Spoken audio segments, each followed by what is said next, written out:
Hello, and a very warm welcome to you. Wherever you are in the world, and whatever time it may be, I am so glad you are here. I often wonder where these stories are being heard. Perhaps it's late at night in a quiet city, or early in the morning in the countryside. If you feel like sharing, I would be happy to know where you're watching from in the comments. But for now, get comfortable, settle in, and let us begin our journey. Your day does not begin with light. The very concept of a sunrise is a foreign, almost mythical thing. A story told by the traders who come down from the surface world, smelling of wind and strange green things. No, your day begins, as every day of your life has begun, with a sound. It is not an alarm, not a bell, not a shout. It is a hum. It is a deep, resonant, almost subsonic vibration that you feel more than you hear. It is the first sensation that filters through the thick, comfortable fog of sleep, a feeling that rises up through the very stone of your bed, through the furs, through your own bones, until it settles deep within your chest. This is the mountain. It is alive. It is breathing.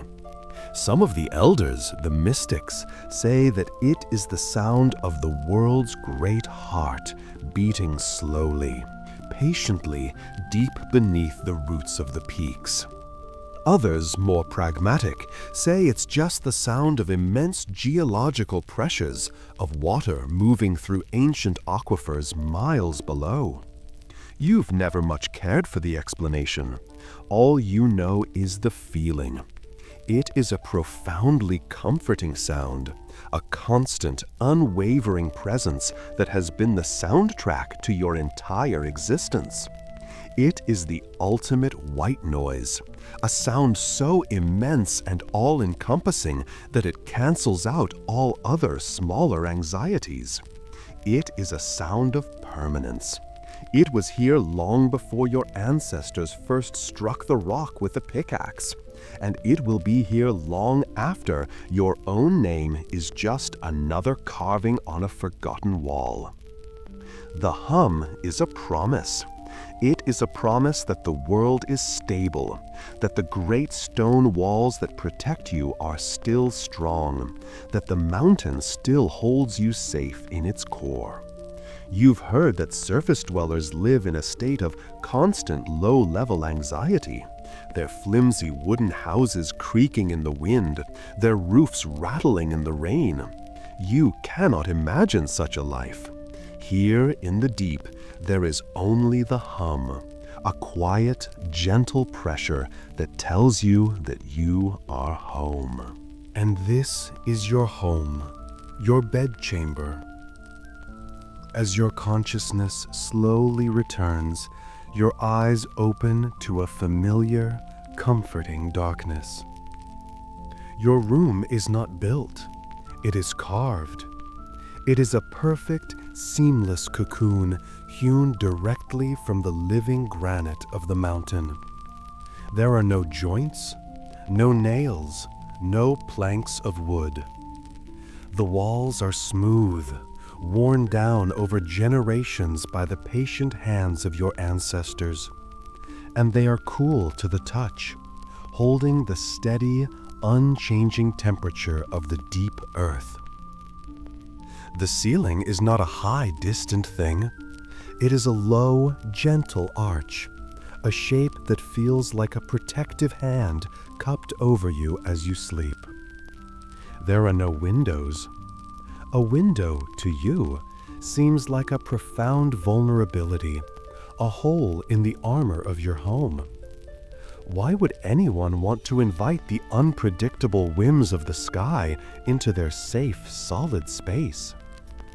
Here, there is only the deep, profound safety of the mountain's embrace. Your bed is a stone slab, an outcropping of the same rock that forms the walls and floor, made perfectly flat and smooth. This might sound uncomfortable to an outsider, but you know the truth. The stone holds its coolness in the summer and seems to drink in the warmth of your body in the winter. It is the most stable, most reliable bed in the world. Its comfort is not one of softness, but of solidity. It is softened by a thick pile of furs, cave bear and mountain goat, that smell faintly of dust and home. As you take your first conscious breath of the day, you notice the air. It is cool, still, and utterly clean.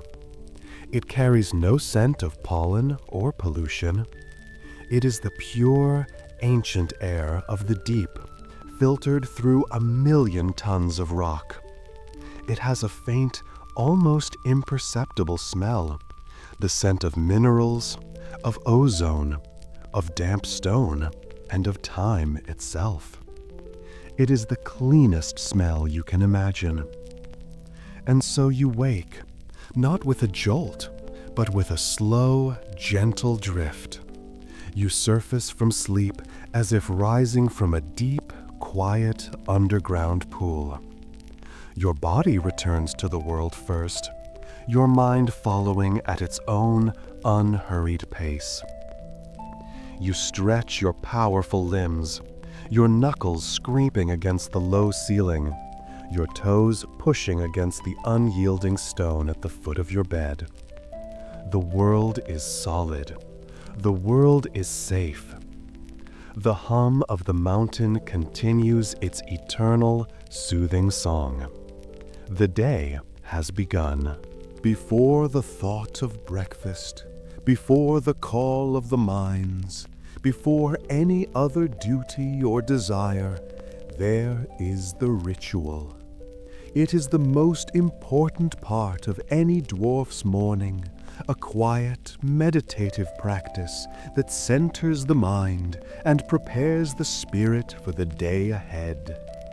You swing your legs over the side of your stone bed, the cool floor a welcome shock to your system, and you pad over to a small alcove carved into the wall.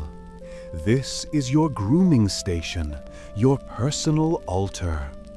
On a small, perfectly flat stone shelf, your tools are laid out in a precise and unchanging order. This is the ritual of the beard. To an outsider, a beard is just hair. To a dwarf, it is everything. It is a living chronicle of your life, a tangible record of your history, your honor, and your very identity. Every inch of its length represents years of patient growth, of life lived beneath the stone. A dwarf with a short beard is a youth still unproven. A dwarf with a long, magnificent beard is an elder, a figure of respect and wisdom.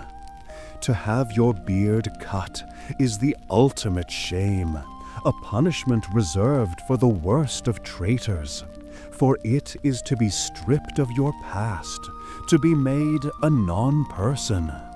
So you approach this daily task not as a chore, but as a sacred duty, a conversation with your own soul.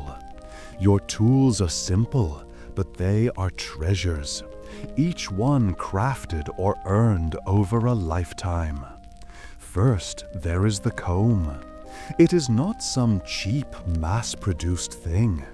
It is carved from the horn of a great mountain ram, its surface polished to a glossy sheen by the passage of your hands over many years. The teeth are perfectly spaced, thick and sturdy, designed to navigate the dense, proud tangle of your beard without snagging or breaking a single precious hair. You pick it up, its weight familiar and comforting in your palm. Next to it sits a small earthenware pot, sealed with a stopper of beeswax. This contains the beard oil, a concoction of your own making. The base is a thick, viscous oil rendered from cave bear fat, which provides moisture and weight. Into this, you have mixed a fragrant, sticky resin tapped from the deep-rooted pines that cling to the mountain's highest slopes, a scent that reminds you of the distant, sunlit world. And finally, the most important ingredient, a fine, shimmering powder of ground iron dust. It does not add scent, but it adds something far more important. It adds the essence of the stone itself, a subtle metallic glint that catches the light and speaks of your calling as a miner. It is the smell of strength, of purpose. Finally, there is the box of beads. It is a small iron-banded chest, and inside, nestled on a bed of dark velvet, are your honors. They are an assortment of small, beautifully crafted beads made of iron, copper, and silver. Each one is a story. Each one is a milestone. This small collection is your life's resume, worn for all to see. The process begins. You take the horn comb, and starting at the very tips of your beard, you begin to work out the tangles from the night's sleep. The motions are slow, patient, and deliberate. You do not rush. To rush is to risk tearing a hair, an act of carelessness that would bring a small pang of shame. You work your way up, inch by inch, the comb making a soft, satisfying, rasping sound as it glides through the thick hair. This is a time for thought, for planning the day ahead, for remembering the dreams of the night. It is a form of active meditation. Once the beard is fully combed out, a great, magnificent cascade of hair that falls almost to your waist, you move on to the oil. You unseal the small pot, and the rich, earthy scent of pine and iron fills the small space. You dip 2 fingers into the thick, waxy substance and begin to work it into the beard. This is an intimate process. Your strong, calloused fingers, so used to the rough grip of a pickaxe, become gentle and precise. You massage the oil into the roots, stimulating the skin, and then work it all the way down to the tips, ensuring every single strand is coated in the protective, nourishing film. Your beard takes on a healthy, subtle sheen, the iron dust within it catching the dim light of the single oil lamp that illuminates your chamber. Now comes the most intricate part of the ritual, the braiding. This is not mere decoration. Each braid has a deep and significant meaning. Today, as you do every day, you will weave 3 main braids. First, the clan braid. You take a thick lock of hair from your right side and begin a tight, complex 7-strand weave that is the unique signature of Clan Iron Hand. This braid says who you are, to whom you belong. It is a symbol of loyalty and kinship. Next, on the left side, you weave the ancestor braid. This one is looser, simpler, a 3-strand plate that honors the memory of your father and his father before him.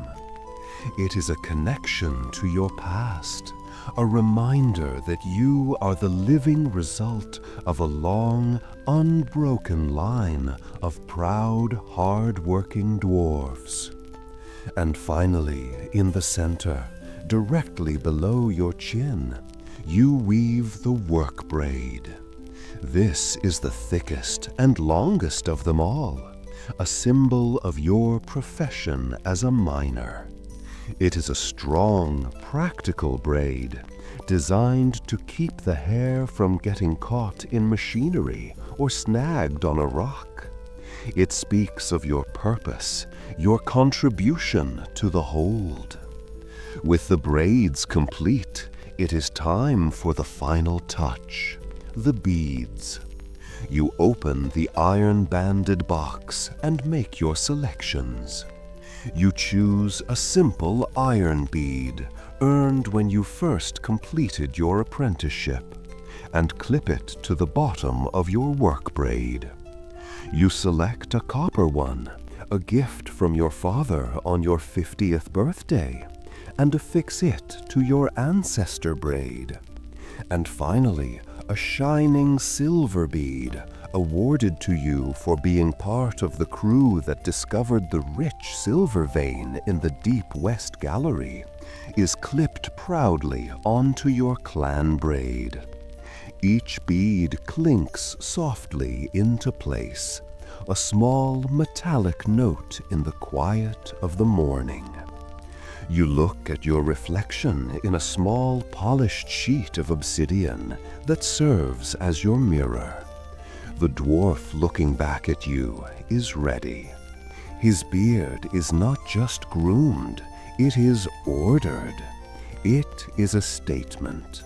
It tells the story of who he is, where he comes from, and what he intends to do. This is not vanity. It is a prayer in preparation, a way of bringing your inner self into alignment with your outer appearance. It is an act of respect for yourself, for your clan, and for the mountain you will soon enter. The ritual is complete, and now, and only now, are you ready to face the day? With the ritual of the beard complete, you feel centered, whole, and properly dwarven. You leave the quiet solitude of your stone chamber and step out into the grand thoroughfares of the mountain home.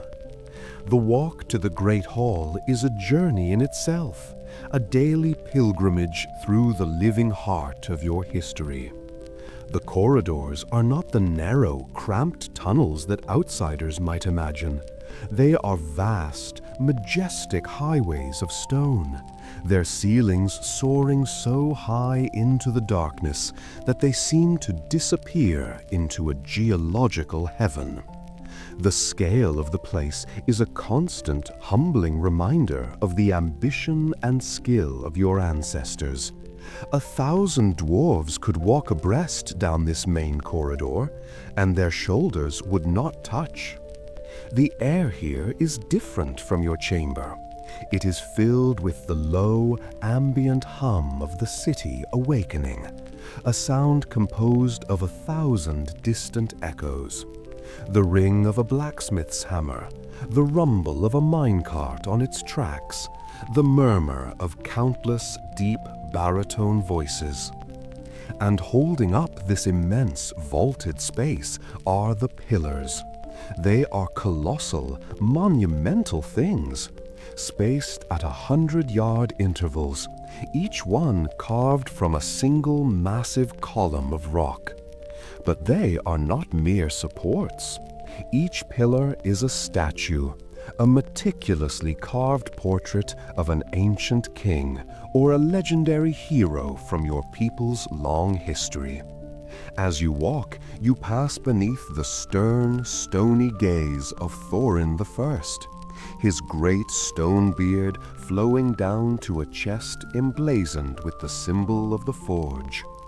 You walk past Elara Stonehand, the queen who designed the great waterworks, her face a mask of serene, intelligent concentration. You walk past them every day, and every day you feel a small, quiet surge of pride. They are not just statues. They are your silent, eternal guardians, a constant reminder of the greatness you have inherited and the standards you are expected to uphold. The walls of the corridor are not smooth. They are covered from floor to ceiling in a vast, continuous tapestry of carved reliefs. This is your history book, an epic saga written in stone. You can trace the entire story of your clan with your fingertips as you walk. Here is the panel depicting the great exodus from the fallen northern kingdoms. Here is the carving of the first discovery of Mithril, the figures of the miners frozen in a moment of awe and wonder. Here is the depiction of the great Goblin Wars, the stylized figures of Dwarven warriors forming an impenetrable shield wall. You know these stories by heart, but you still find yourself tracing the familiar lines, feeling the deep grooved cuts under your calloused fingers. It is a way of connecting, of reminding yourself that your own small life is just one thread in this vast, magnificent tapestry. Leaving the warmth and communal cheer of the great hall behind, you make your way towards a different, more serious part of the city. The grand, history-etched corridors give way to wider, more functional thoroughfares.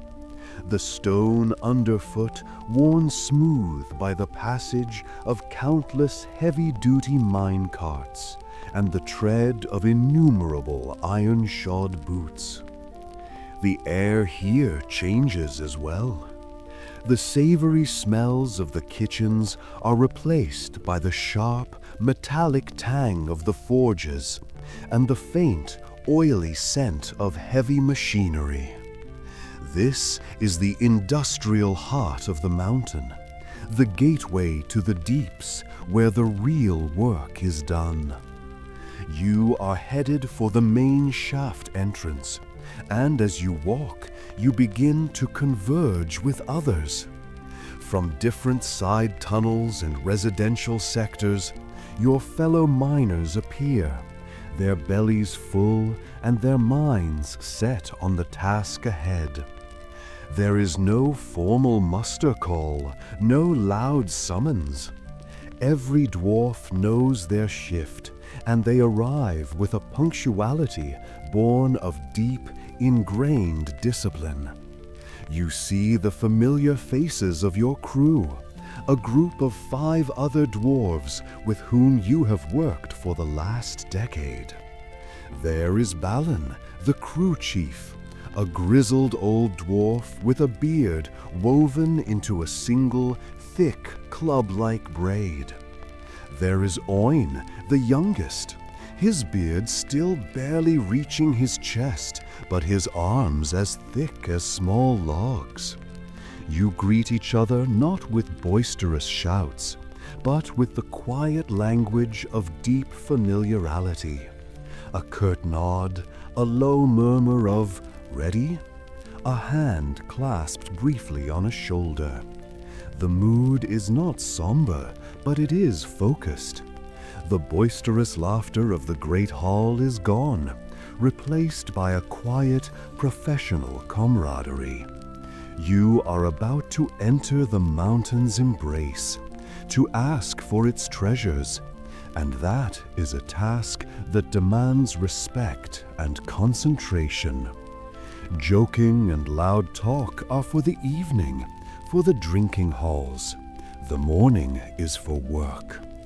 The assembled shift, perhaps 100 strong, gathers in a large circular chamber at the very edge of the city.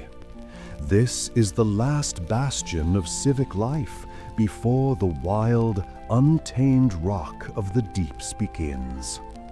Before you can proceed to the lift, there is one final, crucial stop: the tool armory. The armory is a long, vaulted hall, its walls lined with racks of meticulously maintained equipment.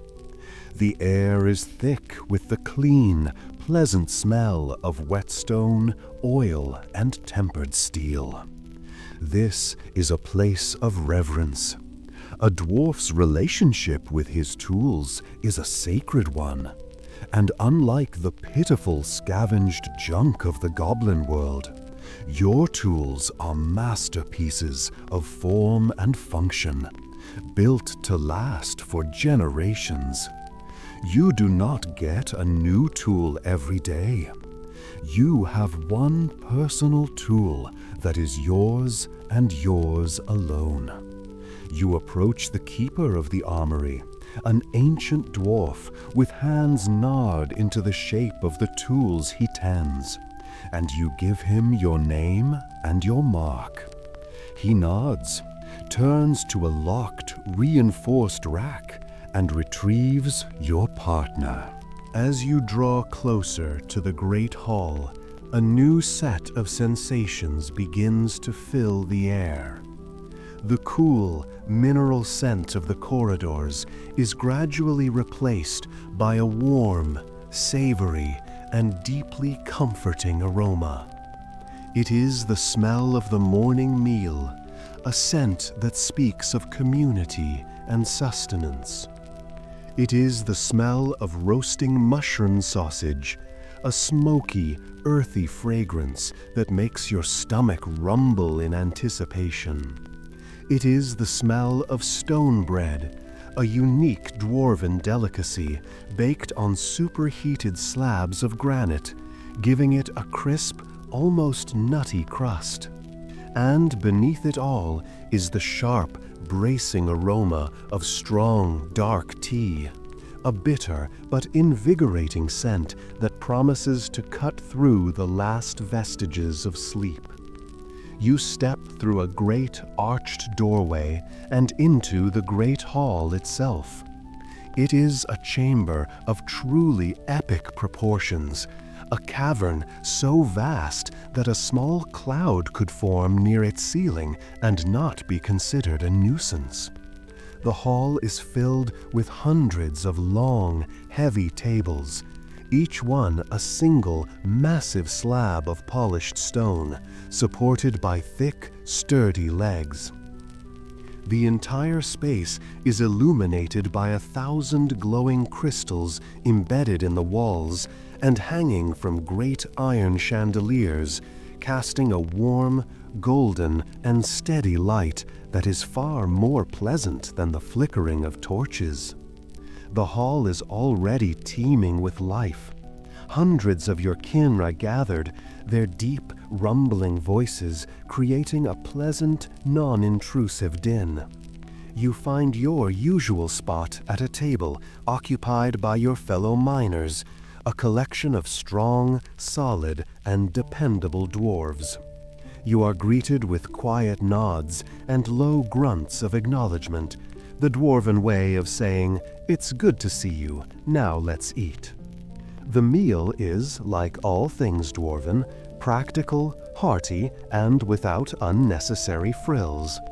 A serving dwarf, his beard neatly tucked into his belt to avoid accidents, places a heavy ceramic plate in front of you. On it sits a thick, circular slice of the stone bread. It is a dark, dense loaf, made from a hardy subterranean grain, and it is satisfyingly heavy.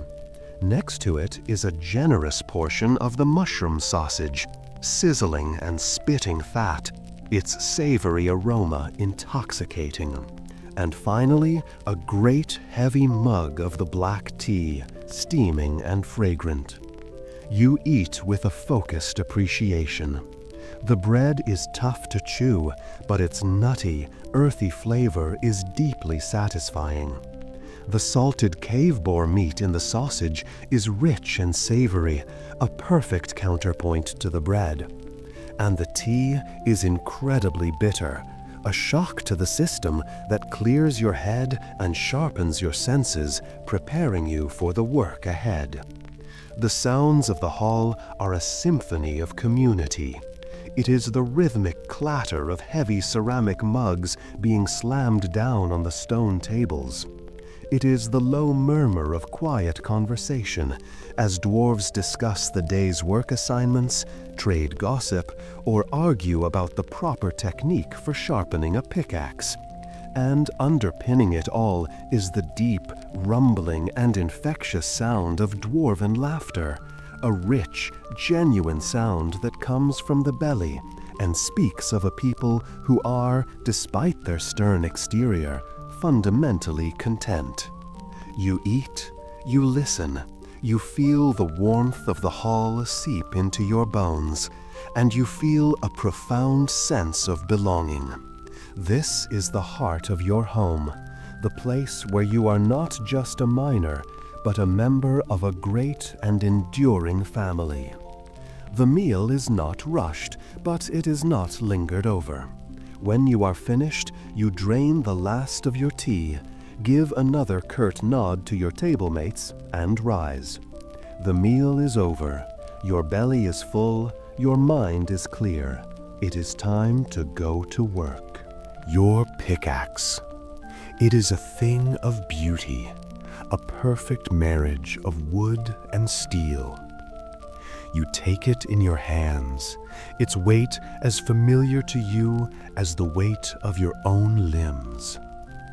The haft is made from a single, flawless piece of ironwood, a rare, incredibly dense timber that grows only in the deepest, most geologically active caverns.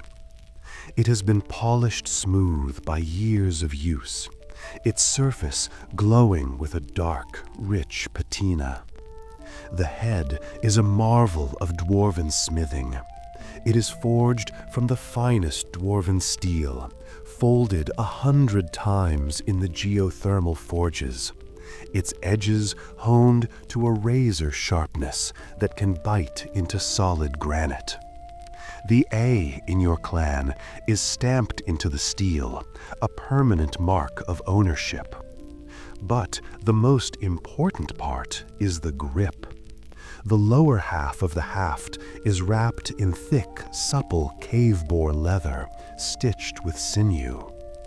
Over the years, this leather has molded itself perfectly to the shape of your hand, to the exact placement of your fingers, to the unique contours of your calloused palm. To hold it is to feel as if it is an extension of your own arm, a natural and powerful part of your own body. You run a thumb over the steel edge, a quiet, unconscious gesture of respect. This is not just a tool. This is a partner who has been with you in the deeps for years. It has saved your life by striking a loose rock and warning you of a potential collapse. It has brought you joy by revealing the first thrilling glitter of a new silver vein. It knows your strength. It knows your rhythm, and you know its perfect, reliable balance. With your pickaxe in hand, you rejoin your crew, now fully equipped and ready for the descent. The entire shift stands in the center of the chamber, facing a great, unadorned archway that leads to the lift platform. The rumbling of the deeps is more palpable here. A hush falls over the assembled dwarves. All conversation ceases, all movement stops. From a small alcove beside the archway, an elder appears. He is a runesmith, his beard long and white, his face a web of deep lines etched by time and wisdom. He carries no tool, only a small iron-bound book. He raises his hands, and his voice, a deep, resonant bass that seems to make the very air vibrate, fills the chamber. It is not a prayer in a pleading sense. It is a blessing, a formal address to the living spirit of the mountain. He speaks in Old Dwarvish, the ancient guttural language of the stone. He gives thanks to the mountain for its shelter. He asks for its cooperation, for it to yield its treasures willingly. He asks for its strength to be lent to the tunnel walls, for its heart to remain calm and steady. And finally, he asks for its protection, for it to watch over its sons and daughters as they work within its embrace, and to deliver them safely back to the warmth of the halls at the end of the day. The chant is short, no more than a dozen lines, but its power is immense. The deep, rumbling words seem to be absorbed by the stone around you, a formal agreement between two ancient, powerful entities. When he is finished, the elder closes his book and gives a single, slow nod. The blessing is complete. A low, collective murmur of "I" ripples through the crowd. The moment of reverence is over.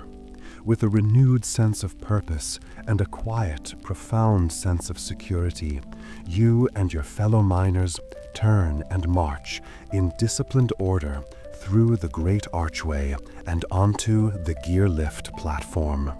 The journey into the deeps has begun. The platform you step onto is a marvel of Dwarven engineering, a testament to your people's mastery over metal, stone, and mechanics. It is a massive, circular disc of iron, its surface crosshatched with deep grooves to provide a sure footing. It is large enough to hold your entire 50 dwarf shift, along with several heavy supply carts, without feeling crowded.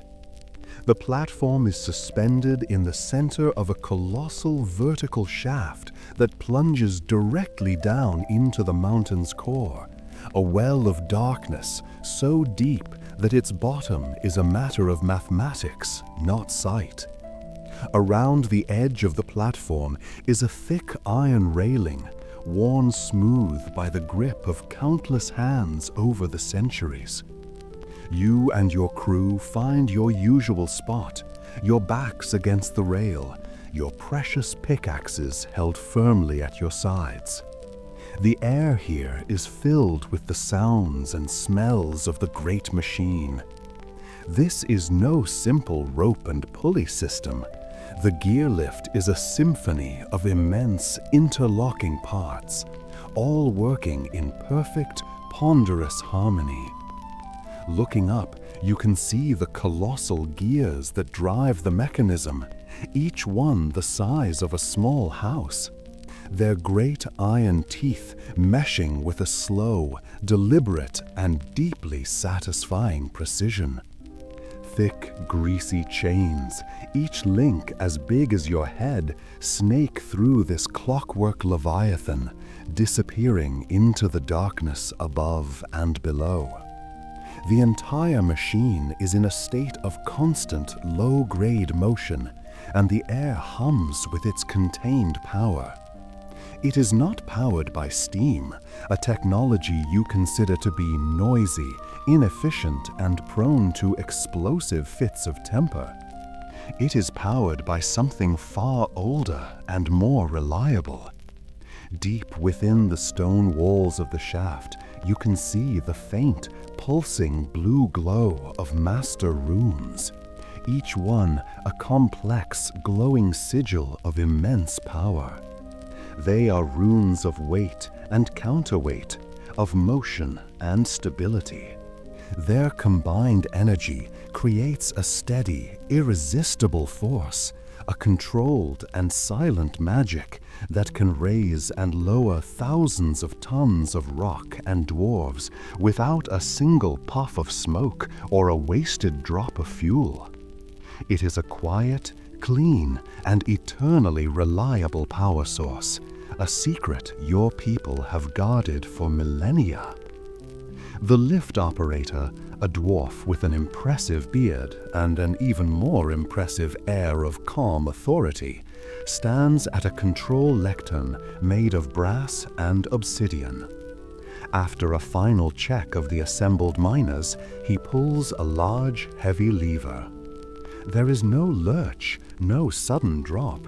The movement is so smooth, so perfectly balanced, that for a moment you do not feel like you are descending at all.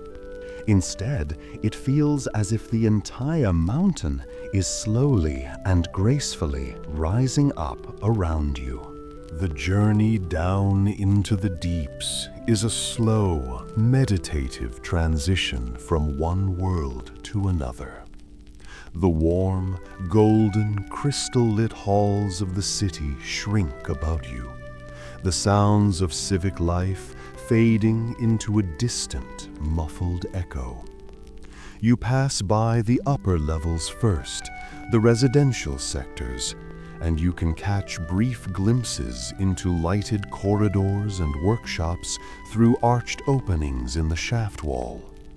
Then these too disappear, and you are plunged into a deeper, more profound darkness. The only light now comes from the oil lanterns affixed to the fronts of your helmets. Each dwarf activates their own, and the platform becomes an island of small, dancing flames in an infinite ocean of black. These lanterns cast long, flickering shadows, turning the familiar, bearded faces of your crewmates into strange, shifting masks of light and darkness. The walls of the shaft, now rushing silently upwards, become a living textbook of geology. Your lantern beam picks out the details of the stone as you descend. You pass through a thick band of solid granite, its surface speckled with glittering flecks of mica. Then you enter a layer of darker, softer sandstone, etched with the faint, fossilized remains of ancient, long-extinct subterranean creatures. You pass a vein of pure white marble, a startling slash of brightness in the gloom, and then a seam of crumbly, red-browned iron ore. You know these layers as a farmer knows his fields, and you can judge your depth by the color and texture of the stone that surrounds you. The sensory experience of the descent is rich and immersive. There is the steady, rhythmic clank of the great chains spooling out from the machinery above, a sound as regular and comforting as a heartbeat. You feel the air pressure change, a noticeable weight building in your ears, and you swallow to equalize it, a small, practiced gesture. The air itself changes. It loses its warmth and becomes cooler, cleaner. The smells of the city, of cooking fires and people, are replaced by the pure, elemental sense of the deep earth. The sharp, clean smell of raw stone, the faint, damp perfume of water seeping through ancient cracks, and the subtle, exciting, metallic tang that hints at the mineral wealth hidden within the rock. Your crewmates, who were quiet and focused before, begin to relax now that the journey is underway. They engage in the quiet, low-voiced small talk that is the traditional pastime of the descent. It is never about anything important. Balin, your crew chief, might grumble about the quality of the latest batch of ale in the Great Hall. Oin might boast quietly about a new carving he is working on. It is a way of calming the nerves, of reinforcing the bonds of camaraderie before the hard work begins. It is the Dwarven way of acknowledging the inherent risks of their profession without ever speaking of them directly. You listen, you grunt in agreement, you offer a quiet comment of your own. You feel the familiar, comforting weight of your pickaxe in your hand. You feel the solid iron platform beneath your feet. You see the small, steady flames of your comrades' lanterns all around you. You are descending into a dark, dangerous, and unknown world. But you are not alone. And as the gear lift finally begins to slow, approaching your designated level deep in the mountain's belly, you feel a quiet, profound sense of purpose. You are a dwarf. This is your work. This is where you belong. The gear lift comes to a stop with a final, solid thud that resonates through the iron platform. The descent is over. Your crew chief, Balin, gives a sharp, guttural grunt, and you and your fellow miners step off the platform into a newly blasted access tunnel. This is the frontier. The air here is raw, ancient, and completely still, untouched by Dwarven lungs until very recently. The tunnel is rough-hewn, its walls jagged and uneven, a stark contrast to the smooth, finished corridors of the city above. You have arrived at your designated work area for the next cycle. Sector Gamma 7, a new, promising, and entirely unexplored section of the deeps. Your small group of 6 dwarves moves down the access tunnel, your helmet lanterns cutting sharp, focused beams through the absolute darkness. The only sounds are the crunch of your boots on the gravelly floor and the faint, ever-present hum of the mountain. You are not here to dig wildly. You are not here to blindly hack away at the rock in the hopes of stumbling upon something valuable.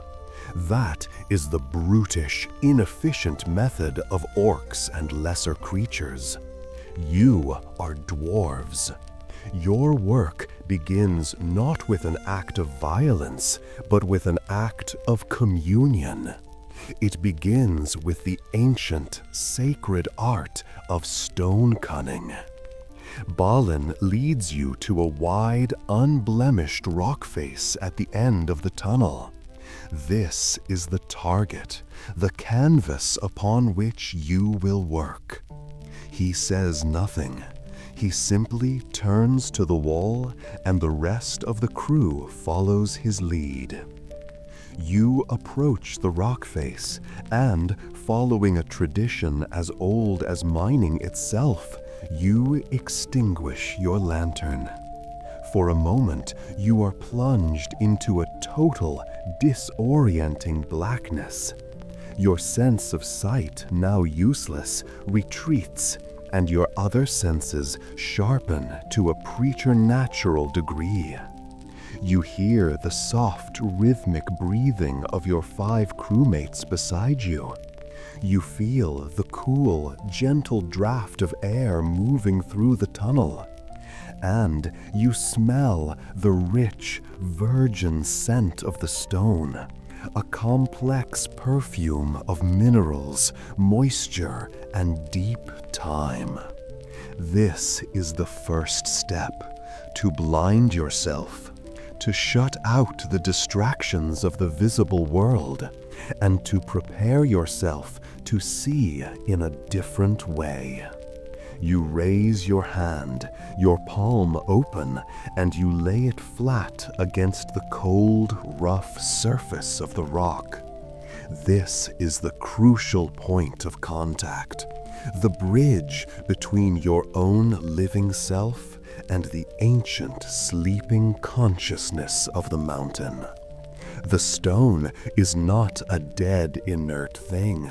It is alive in its own slow, geological way.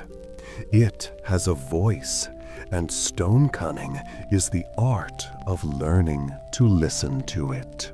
You close your eyes, though it makes no difference in the absolute dark, and you focus all of your attention on the sensations flowing into your palm. At first, there is only the cold, but as you remain still, your own body heat warming the stone beneath your hand, you begin to feel more. You feel the texture, the microscopic ridges and valleys of the granite. And then you begin to feel the vibrations. You feel the deep, steady hum of the mountain itself, the same hum that woke you this morning. But here it is clearer, stronger, unfiltered by the finished stone of the city. It is the mountain's pulse.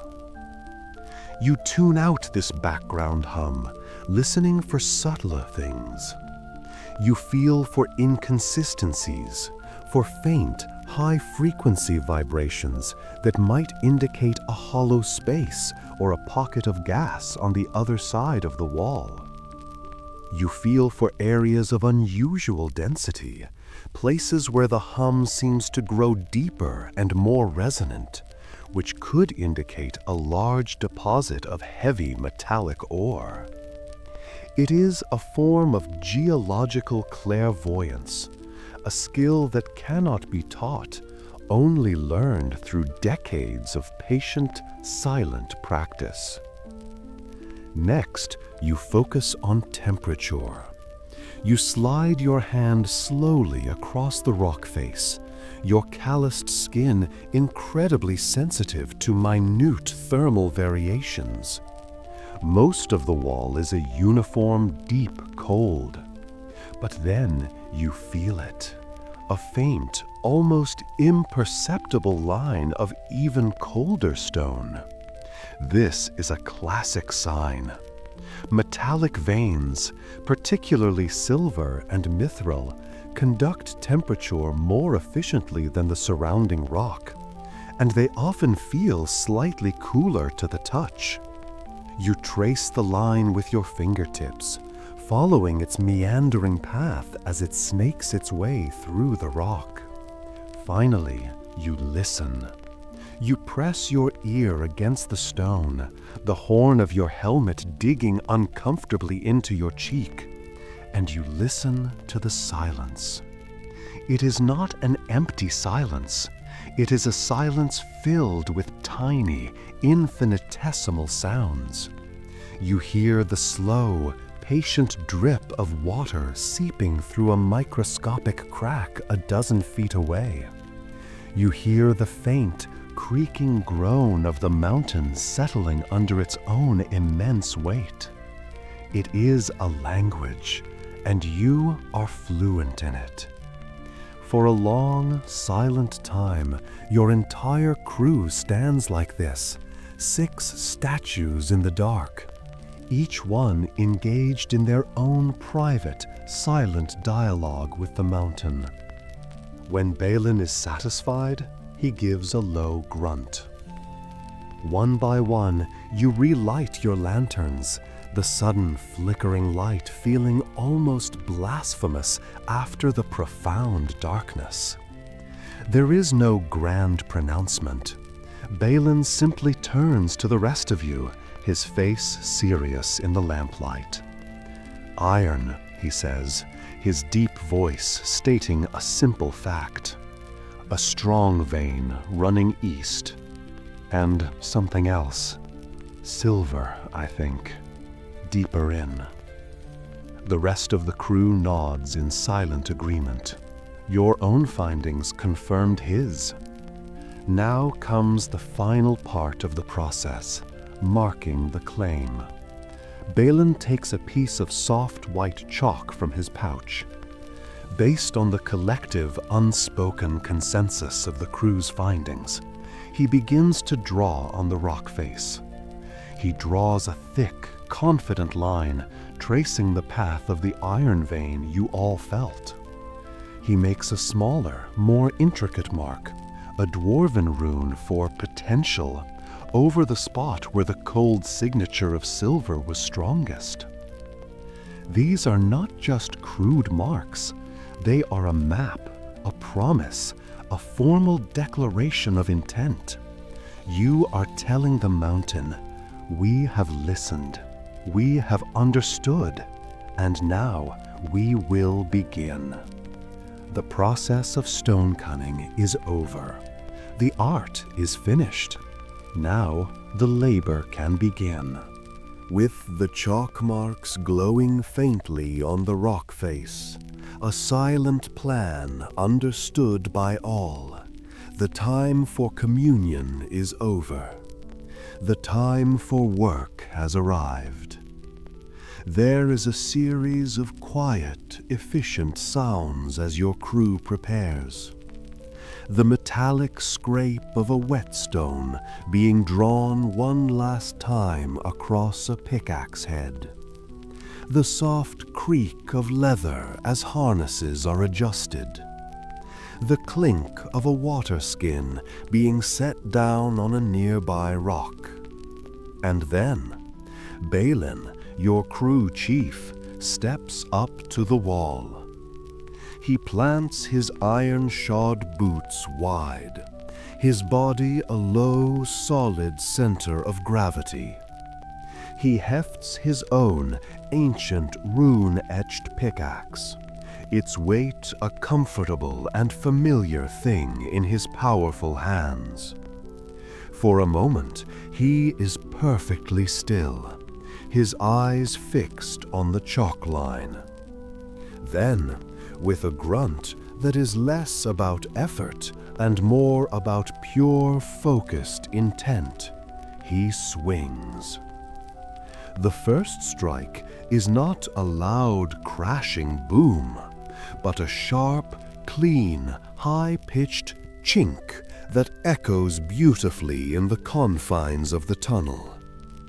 A spray of tiny, glittering rock fragments flies from the point of impact. The day's first wound has been opened in the mountain's skin. And with that first note, the music begins. This is the song of the pickaxe, a percussive symphony that has been played in the deep places of the world for uncounted generations. It is a song of labor, of progress, of the slow and patient deconstruction of the ancient stone. You step up beside Balin, finding your own footing, your own rhythm. You raise your pickaxe, the muscles in your shoulders and back bunching, and you bring it down in a powerful, arching swing. Clank. Your strike follows Balin's a half beat behind, creating a simple two-part rhythm. A moment later, Owen, on the other side of Balin, adds his own strike, clink. His is a faster, lighter sound, as he is working on a softer section of the rock. The other members of the crew join in, each finding their own place in the unfolding composition.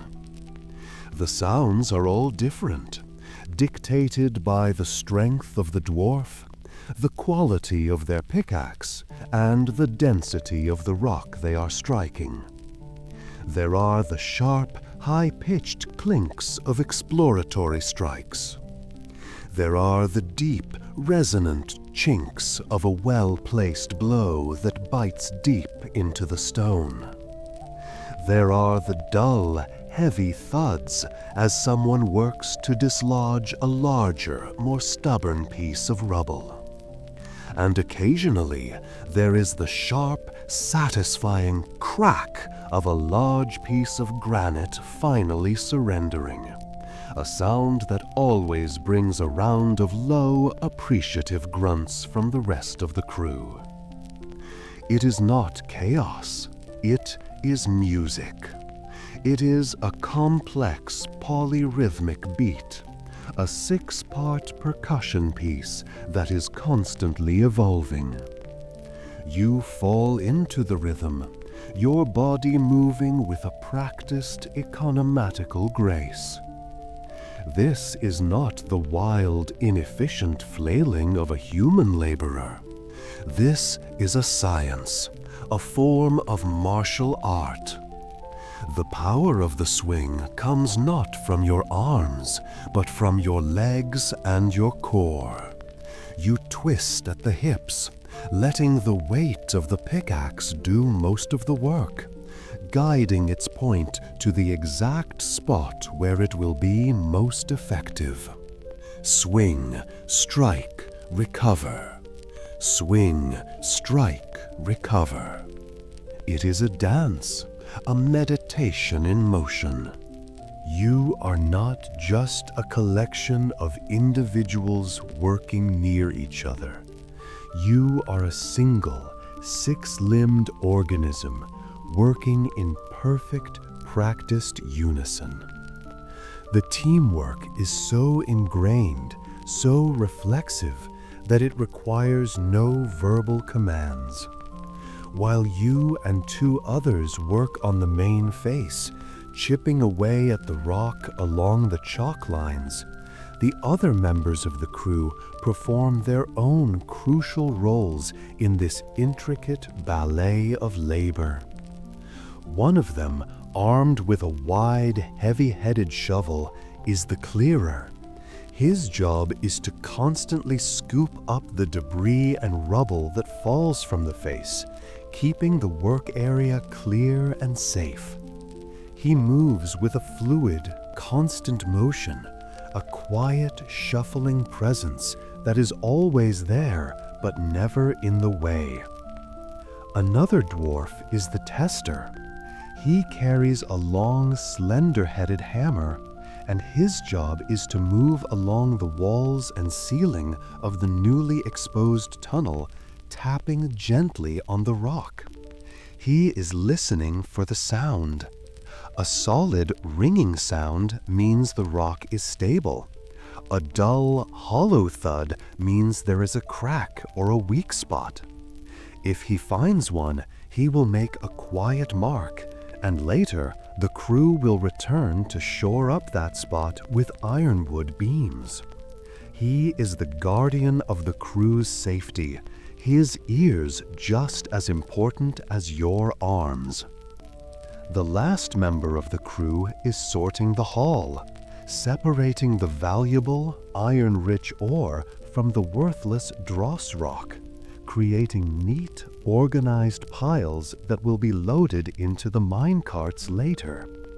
Each of you has a role, and you move around each other in the confined space with an unspoken understanding, a choreography learned through years of shared labor. And the sensory experience of the work is all-encompassing. With every strike of your pickaxe, a jarring, but not unpleasant, vibration travels up the ironwood haft and into your arms. A direct, physical communication between you and the stone. The air fills with the sharp, clean, almost metallic smell of freshly broken granite, a scent you find more invigorating than any perfume. And then there is the sight. In the focused, dancing beams of your helmet lanterns, the newly exposed rock face is a thing of incredible beauty. You see the deep, rich rust red of the iron ore you are following, a vibrant slash of color in the gray stone. And as you work deeper, following the cold trail you felt earlier, your pickaxe suddenly bites into something softer. With a final, careful strike, you pull away a chunk of rock, and there, in the fresh cut, is a sight that makes your dwarven heart sing. It is a thin, impossibly bright vein of pure virgin silver, glittering and sparkling in the lamplight like a captured constellation. It is the first time in the history of the world that this silver has ever seen the light. A low, collective gasp of awe and appreciation comes from the crew. Balin steps forward and runs a reverent thumb over the shining vein. He gives a slow, satisfied nod. "Good work, lads," he rumbles. "Good work." The song of the pickaxe resumes, but its rhythm is now brighter, more energetic, filled with the promise of wealth and the deep, profound satisfaction of a job well done. After several hours, when the song of the pickaxe has reached a steady, powerful crescendo, and the pile of silver-veined ore has grown to a respectable size, Balin holds up a hand. The rhythmic clinking and chinking of the tools ceases, one by one, until the only sound in the newly carved cavern is the echo of the final strike, slowly fading into a profound and welcome silence. The air is thick with stone dust, which glitters like a magical fog in the beams of your helmet lanterns. Your arms ache with a deep, satisfying burn, and your tunic is soaked with sweat despite the coolness of the deeps. Balin grunts, a single, universally understood command. It is time for the deep meal. This is the mid-shift break, a sacred and inviolable tradition.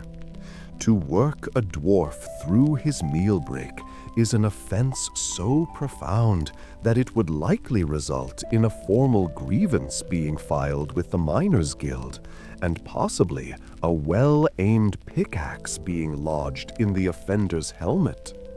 There is no grand dining hall here, no heavy stone tables. You simply find a relatively flat and, more importantly, relatively dry spot on the cavern floor. Your crew gathers in a small, tight circle, each dwarf finding a comfortable-looking boulder or a convenient pile of dross rock to sit on. You extinguish your helmet lanterns, plunging the cavern once again into absolute blackness. This is done for two reasons. Firstly, it conserves oil, a practical and deeply dwarven consideration.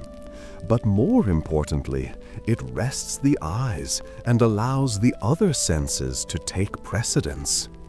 In the center of your small circle, a single hooded lantern is placed, its shutter adjusted to cast a small, intimate pool of warm, gentle light. This single flame becomes the focal point of your break, a tiny, temporary hearth in the heart of the ancient living rock. The atmosphere is one of quiet, easy camaraderie. The focused intensity of the work is gone, replaced by a comfortable, weary relaxation. From a leather pouch on your belt, you retrieve your meal. It is not a feast, but it is a perfect example of dwarven culinary engineering. Simple, portable, and incredibly dense with energy. The centerpiece of the meal is the deep biscuit. It is a round, flat, and incredibly hard biscuit, baked to a consistency that could likely stop a goblin arrow. To an outsider, it might seem inedible, a geological specimen rather than a food item. But you know its secrets. It is made from a mixture of stone-ground grain, dried mushroom powder, and a healthy amount of rendered boar fat. It is designed to never spoil, to survive any amount of jostling, and to provide a slow, steady release of energy that will fuel you for the rest of your shift. You do not bite into it directly, unless you wish to spend the rest of the day picking fragments of your own teeth out of your beard. Instead, you place it on a flat rock and, with a sharp, practiced rap from the pommel of your utility knife, you break it into smaller, more manageable chunks. Alongside the biscuit is a piece of smoked cave fish. It is a long, silvery fillet, its flesh oily and pink, cured over fragrant moss fires until it is dry, salty, and intensely flavorful. The final component of the meal is your drink. You unstopper your personal water skin, a beautifully crafted item made of thick, waterproof leather and capped with a silver stopper, and take a long, deep pull of the cool, clean water. It comes from a pure underground spring that bubbles up near the city's foundations, and its taste is crisp and clean, with a pleasant mineral-rich aftertaste. This is your meal: hard biscuit, salty fish, and pure water. It is a meal that tastes of the mountain itself, of grain, of smoke, of stone, of water. You eat slowly, savoring each bite. The hard biscuit requires vigorous chewing, and its nutty, savory flavor slowly fills your mouth.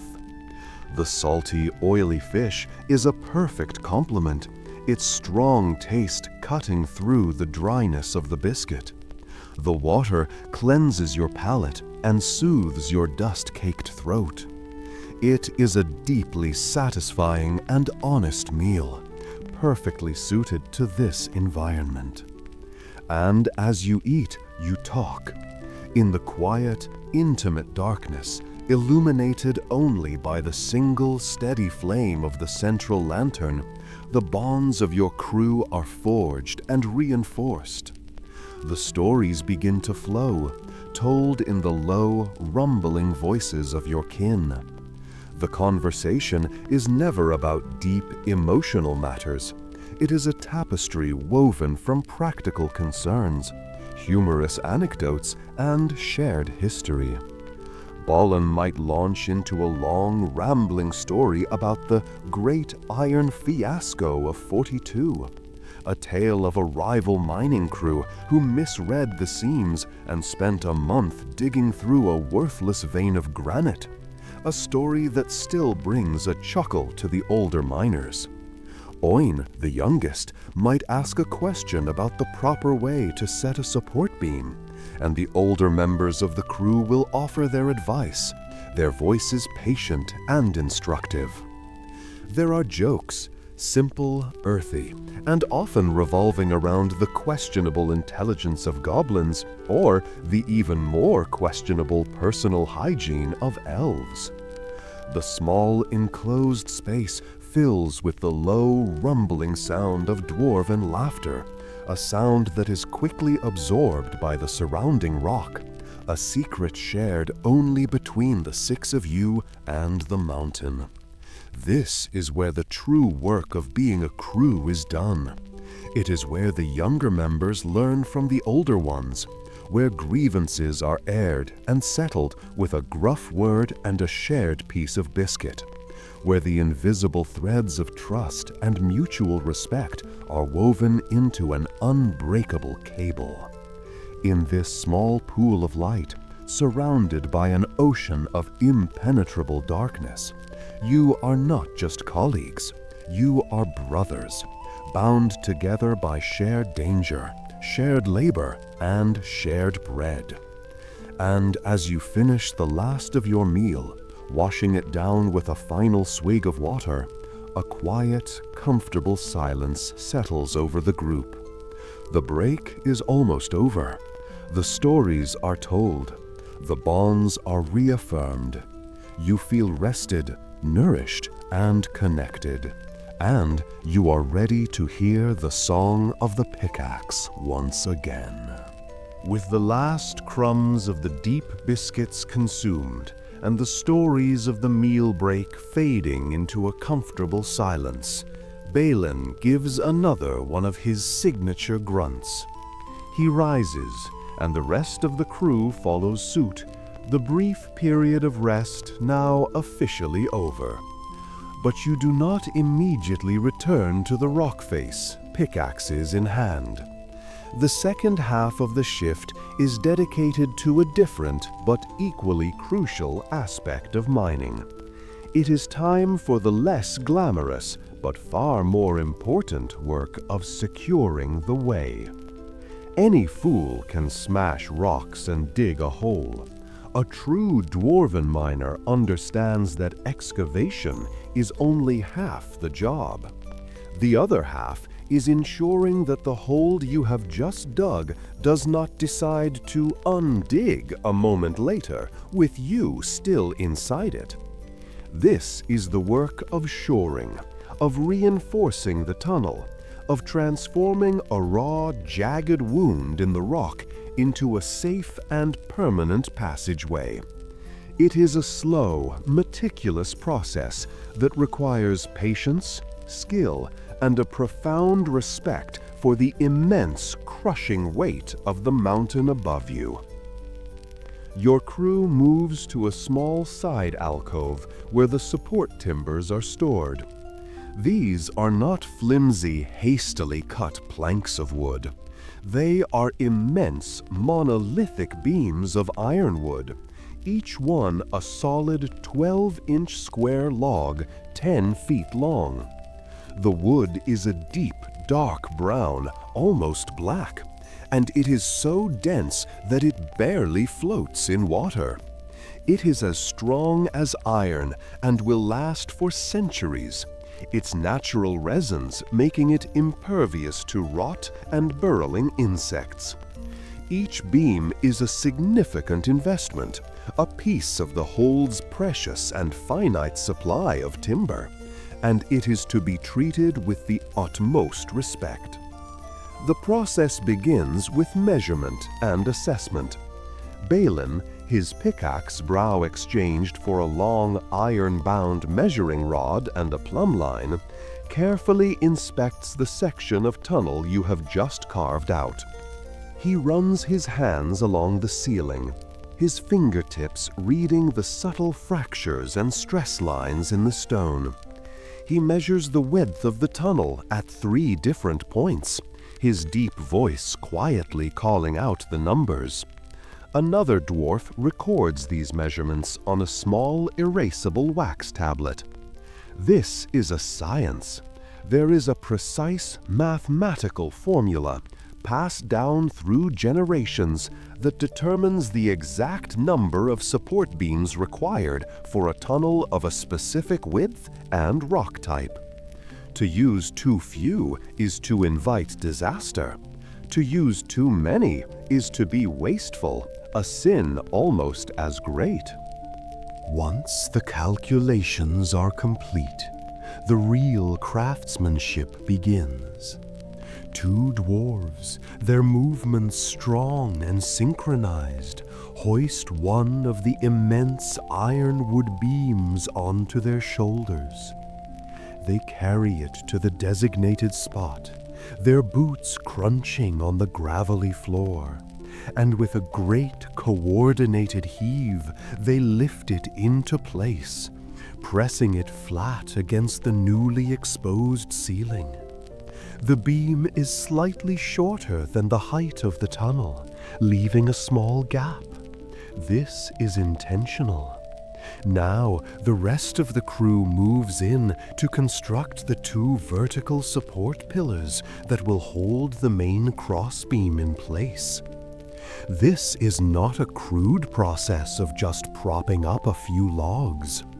Each vertical beam is carefully measured and cut to the precise height required, using a heavy, razor-sharp dwarven saw that sings as it bites into the dense wood. The ends of the beams are carved with intricate interlocking joints, mortise and tenon, that will fit together with the satisfying precision of a puzzle piece. With the vertical supports in place, the final and most crucial step is the placement of the wedges. Small, tapered wedges of ironwood are inserted into the small gaps between the support structure and the stone. Then, using a heavy, long-handled mallet with a head made of solid, compressed stone, you begin to drive the wedges home. The sound of the mallet striking the wedge is not a sharp crack, but a deep, solid, resonant thum that vibrates through the entire tunnel. Each strike is deliberate, precise. You tap the wedge in, listen to the change in the sound, feel the change in the resistance.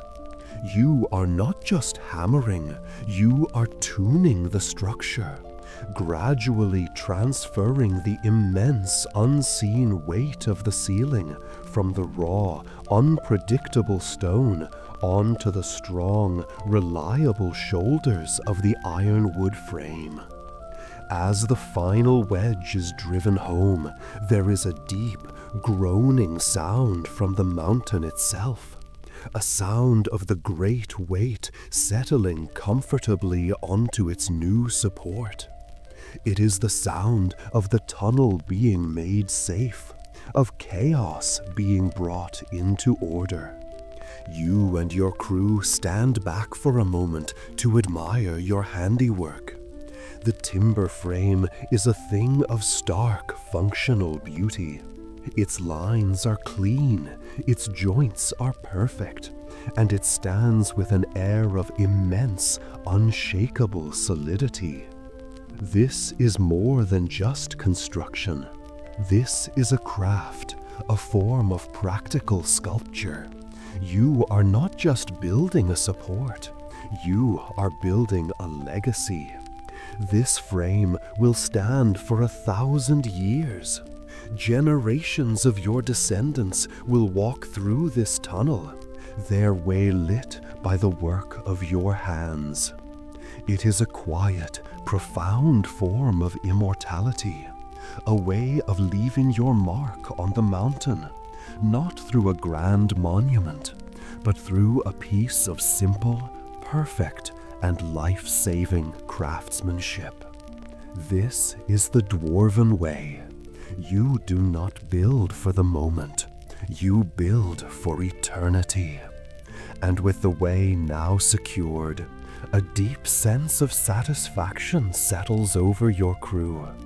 The day is almost done, and you have not only taken from the mountain, you have also given back to it, adding another small, safe, and enduring vein to the great living body of your home. With the last of the support timbers firmly in place, its ironwood frame a testament to your crew's skill and patience, the final phase of the workday begins. The air in the new tunnel is no longer raw and wild. It is tamed, ordered, and safe. A deep, quiet satisfaction settles over your crew, the kind of contentment that can only be earned through hard, meaningful labor. But the day is not yet over. There is one last task to perform, a final act that gives purpose to all the toil that has come before. It is time to load the last cart. From a small side spur off the main access tunnel, 2 of your crewmates retrieve the minecart. It is a thing of pure, unadorned functionality, a symbol of Dwarven industrial might. It is not a flimsy wooden wagon.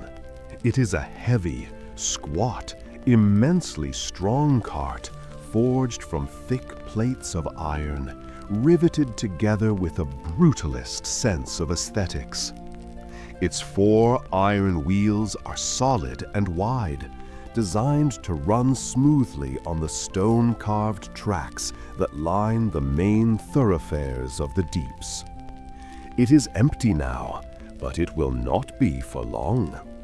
The cart is pushed into your new work area, its heavy wheels rumbling on the uneven floor, and positioned next to the neat, organized piles of ore that have been accumulating throughout the shift. Now, the final burst of collective effort begins. The work of loading the cart is a rhythmic and efficient process. You and your crew form a short, human, or rather dwarven, chain, passing the chunks of rock and ore from the pile to the cart. It is heavy, strenuous work, but the mood is different now. It is lighter, almost cheerful. The hardest part of the day is over, and this is the final satisfying act of collecting the fruits of your labor. The sounds of this process are a new kind of music, a symphony of success. There is the deep, satisfying thud as a heavy chunk of iron-rich rock is tossed into the cart. There is the higher-pitched, almost musical clank as a piece of stone rich with the glittering veins of silver is carefully placed on top. And there is the constant, low grunting of your crewmates, not the grunts of strain, but the grunts of effort, the sounds of strong bodies working in unison. The work is fast, but it is not careless. The ore is valuable, and it is handled with a respect befitting its status as the lifeblood of the hold. Slowly, methodically, the piles of ore on the floor shrink, while the pile in the cart grows. As the cart fills, it begins to emit its own chorus of sounds. There is the groaning creak of the thick iron axles as they begin to protest under the immense accumulating weight. There is the protesting squeal of the iron plates as they settle and shift. The cart, which seemed so solid and unshakable when it was empty, now seems alive, a great iron beast groaning under the weight of the mountain's treasure. You work until the cart is filled to the very brim, a small, mobile mountain of dark, rust-red rock and glittering silver-veined stone. When the last piece of ore is in place, your crew stands back for a moment, and a quiet, collective sigh of pride passes between you. This is it. This is the physical, tangible result of your day's work. It is not an abstract concept or a number in a ledger. It is a great, heavy, beautiful pile of raw wealth, ready to be taken to the forges, where it will be transformed into steel for your tools, silver for your coins, and iron for your city's gates. There is a deep, quiet, and profoundly dwarven satisfaction in this sight. You have not just been moving rocks. You have been building the future of your hold, one heavy chunk of ore at a time. With the hall now ready, there is one final personal ritual to perform before leaving the deeps. Balin grunts, a signal to tend to your tools. You retrieve your pickaxe from where you leaned it against the wall. It is covered in a fine, gray film of stone dust, its leather grip damp with your sweat. To leave a tool in such a state would be an act of profound disrespect, like leaving a trusted friend out in the rain. From a small pouch on your belt, you take a piece of clean, dry cloth. You meticulously, almost lovingly, clean your tool. You wipe every speck of dust from the ironwood haft, your fingers lingering on the smooth, familiar grain. You carefully clean the steel head, its sharp edges glinting in the lantern light. Then you perform the most important part of the process. You run your calloused thumb slowly and carefully along the two sharp points and the flat edge of the pickaxe head. You are not checking for sharpness. You are checking for integrity. You are feeling for any new nicks, any microfractures, any signs of stress in the steel that might have been caused by the day's work. The safety of your entire crew could depend on the integrity of a single tool, and this inspection is a responsibility you take with the utmost seriousness. Your pickaxe is sound. You give it a final, appreciative pat, a silent thank you for its faithful service, and you secure it to your belt. Your work in the deeps is now truly complete. The tunnel is safe. The ore is ready. Your tool is clean. You have left your workspace in a better, more orderly state than you found it. And with a final look at the groaning, treasure-filled cart, your crew turns and begins the slow, weary, but deeply satisfied walk back towards the gear lift platform. Your crew, along with several other crews from your shift, gathers once more on the circular iron platform of the gear lift. But this time, you are not alone. The platform is now crowded with the heavy iron carts, each one piled high with the day's hard-won bounty. The combined weight is immense, and the atmosphere on the platform is entirely different from the focused, quiet tension of the morning's descent. The mood is lighter now, relaxed, almost jovial. The workday is over. The dangers of the deeps have been successfully navigated. The mountain has yielded its treasures. Now is the time for a quiet, weary satisfaction. The lift operator, his expression as stoic as ever, consults a complex chart of weights and counterweights, makes a small adjustment to a series of brass levers, and then engages the great machine. The ascent begins. The ride up is noticeably slower than the ride down. You can hear the ancient rune-powered mechanism straining under the immense load. The deep, magical hum is a few notes lower now, and the great chains emit a slow, groaning, metallic sound as they haul the tons of rock and dwarves upwards. It is the sound of a successful and heavy harvest. The small talk among the miners is more open now, less whispered. Voices are a little louder, and the occasional burst of deep, rumbling laughter echoes in the shaft. You and your crewmates lean against the railing, your pickaxes secured at your belts, your bodies aching with a good and honest fatigue. You listen to the other crews boasting about their hauls. One crew speaks of finding a small pocket of unusually pure iron. Another complains about a stubborn section of granite that took them half the day to break through. It is the shop talk of your profession, a shared language that unites every dwarf on the platform. You and your crew remain mostly quiet. You do not boast. You know that the silver vein you found is a significant discovery, a true prize. But Clan Ironhand has a reputation for stoicism. You will let the quality of your ore speak for itself.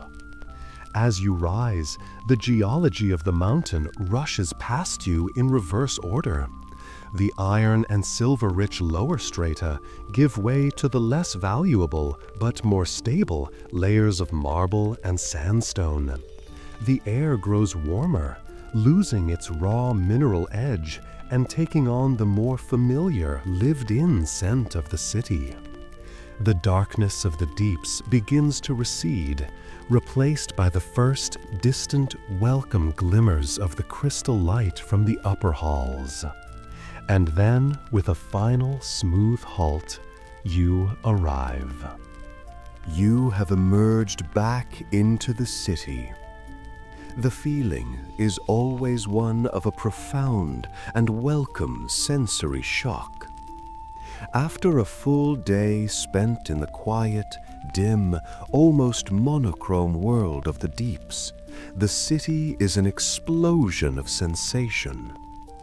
Your eyes, accustomed to the single, focused beam of your helmet lantern, are momentarily dazzled by the bright, warm, golden glow of the thousands of light crystals.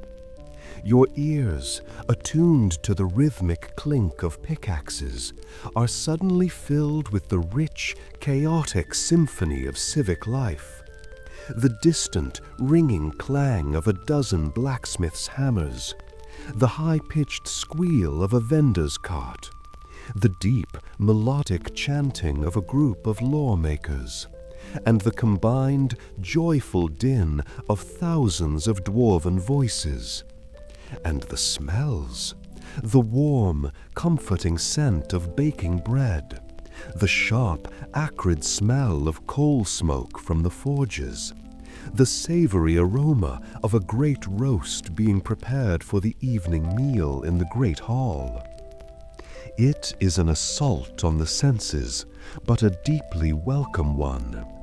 It is the smell of home. Your crew, working with a practiced efficiency, pushes your heavy, groaning cart off the platform and onto the wide, stone-paved thoroughfare. You do not head for your quarters. Your first and most important stop is the Way House. The Way House is a vast, open-sided chamber located right next to the main shaft.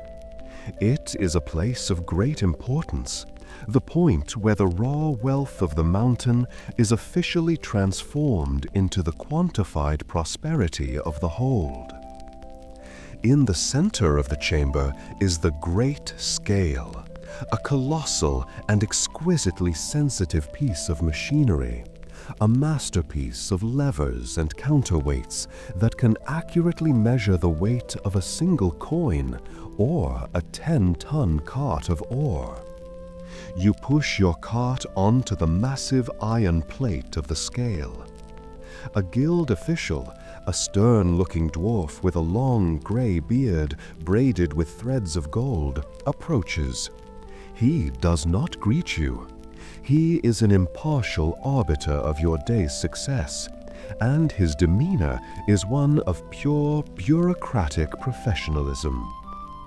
He consults the markings on your cart to confirm your crew's identity, and then he turns his attention to the scale's complex array of brass dials and sliding weights. There is a moment of quiet, respectful silence as he works. He adjusts a large weight, then a smaller one, his eyes squinted in concentration until the great needle of the scale balances perfectly in the center of its marked arch. He studies the result for a moment, his face betraying no emotion, and then he turns to a great leather-bound ledger that rests on a high lectern. With a quill pen, he records the total weight of your hull next to your crew's designation and the day's date. Then he steps over to your cart and, with the practiced eye of an expert, he inspects the quality of the ore itself. He picks up a piece of the silver-veined rock, holding it up to the light, his eyes tracing the rich, glittering seam. A single, almost imperceptible nod of his head is his only comment. But for you, it is enough. It is a nod of approval, a silent acknowledgement of the quality of your work. The tally is complete. Your contribution to the hold has been measured, recorded, and officially recognized. There is no fanfare, no ceremony, no cheering. There is only the quiet, profound, and deeply personal satisfaction of a job well and truly done. And with a final collective grunt of satisfaction, your crew turns and leaves the cart to be hauled away by the forge hands. Your workday is now finally officially over. Having delivered your haul to the impartial judgment of the weighhouse, your official duties are complete. But your day is not yet over. A thick, gritty film of stone dust and dried sweat clings to every inch of your skin, a stubborn, uncomfortable residue of your hard labor. Your beard is stiff with grime, and your muscles have begun to cool and tighten, the deep aches of the day making themselves known. There is only one place to go, one ritual that must be performed before you can even think of food or rest. Your first stop is the communal bathhouse. You and your crew, along with dozens of other miners from your shift, make your way to a different sector of the city. The bathhouse is not hidden away in some dark corner. It is a grand, monumental building in its own right, its entrance marked by two colossal statues of dwarves pouring water from stone jugs. To a dwarf, cleanliness is not a luxury. It is a fundamental virtue, a sign of discipline and self-respect. A dirty dwarf is a dwarf who has lost pride in himself, and that is a truly sorry state of affairs. You step through the arched doorway and are immediately enveloped in a thick, warm, and wonderfully welcoming cloud of steam. The bathhouse is a single, vast, cavernous chamber, its high, vaulted ceiling lost in the swirling white mist. The air is thick with humidity, and it smells clean, a mixture of hot stone, sharp minerals, and the stringent, no-nonsense scent of lye soap. The floor is made of a special non-slip type of slate, and a complex system of carved channels directs the overflow of water into grates, keeping the walking surfaces safe. The chamber is filled with dozens of immense circular stone tubs, each one large enough to comfortably seat a dozen dwarves. These are not individual baths. They are communal pools, places of social gathering and shared ritual. And the water that fills them is a gift from the mountain itself. It is sourced from a deep underground hot spring, the water heated by the same geothermal energies that power the forges and create the veins of precious metal you seek. It bubbles up into the tubs through a series of grates, ensuring a constant supply of fresh, volcanically heated water. The sound of the chamber is a gentle, soothing cacophony. The soft, constant hiss, the gentle lapping of water against stone, and the low, relaxed, rumbling voices of hundreds of dwarves, their conversations softened and made indistinct by the thick, damp air. The ritual of cleansing is a two-part process. First, there is the scrubbing. Around the perimeter of the main chamber are smaller individual washing alcoves, each equipped with a stone bench and a steady stream of warm water that flows from a carved gargoyle's mouth. You strip off your work clothes, which are caked with a solid layer of grime, and you place them in a designated bin, where they will be taken away to be laundered by the bathhouse attendants. Then you begin the serious work of getting clean. You take a large, coarse block of lye soap, a harsh, unscented, but incredibly effective cleaning agent, and a stiff, bristled brush made from cave boar hair. You stand under the stream of warm water and you scrub. You scrub away the layers of stone dust that have been ground into your skin. You scrub your arms, your chest, your legs, your calloused feet. You pay special attention to your hands, using a smaller, stiffer brush to clean the grime from under your fingernails. And, most importantly, you scrub your beard.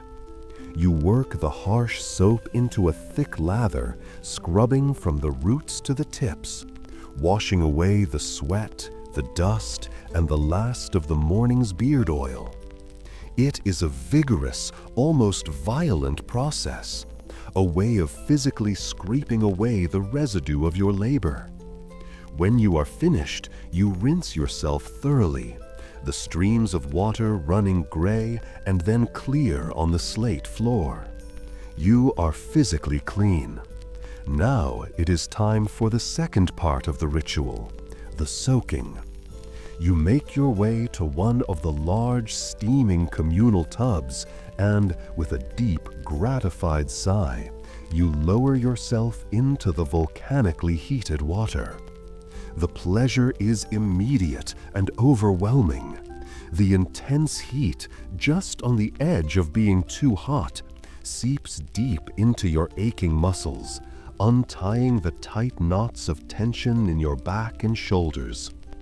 The mineral-rich water, slightly salty to the taste, seems to pull the last vestiges of soreness from your bones.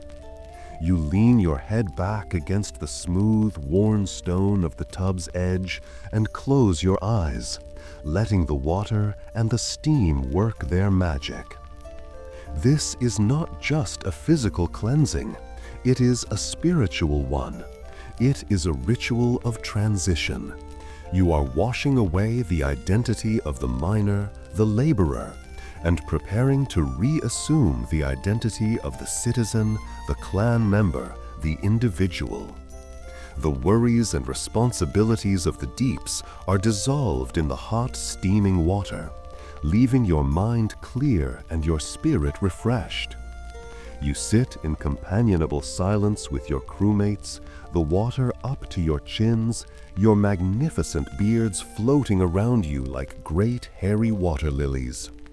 A deep sense of peace and well-being settles over you. This is the reward for your hard work, a simple, profound, and deeply earned pleasure. You have been cleansed, inside and out. And now, finally, you are ready for the comforts of home, for a full meal and a tankard of ale, your body and soul restored by the hot, healing heart of the mountain. Emerging from the warm, steamy sanctuary of the bathhouse, you feel like a new dwarf. Your skin is clean and tingling, your muscles are loose and relaxed, and the thick, heavy grime of the deeps is a distant memory. You dress in your evening clothes, a clean, sturdy tunic of dark wool, comfortable leather trousers, and soft-soled boots. Your beard, now thoroughly washed and combed out, feels soft and light. its braids retied in a simpler, less formal style for the evening. The transition is complete. You have left the miner behind in the bathhouse. Now you are simply a citizen of the hold, and you are hungry. You and your crew, now looking far more respectable than you did an hour ago, make your way back towards the Great Hall. The energy in the city has changed. The purposeful, industrious hum of the daytime has given way to a more relaxed, celebratory evening atmosphere. The corridors are filled with dwarves of all professions, smiths from the forges, masons from the new construction, merchants closing up their stalls for the day, all heading in the same direction, all drawn by the same irresistible promise, the evening meal. As you approach the Great Hall, the smells that greet you are 100 times richer and more complex than they were in the morning. This is not the simple, practical scent of stone bread and tea. This is the magnificent, multi-layered aroma of a feast. It is the deep, savory, mouth-watering smell of great cave boar roasts, their skins crackling over open flames. It is the hearty, comforting scent of thick, slow-simmered stews, rich with root vegetables and plump mushrooms.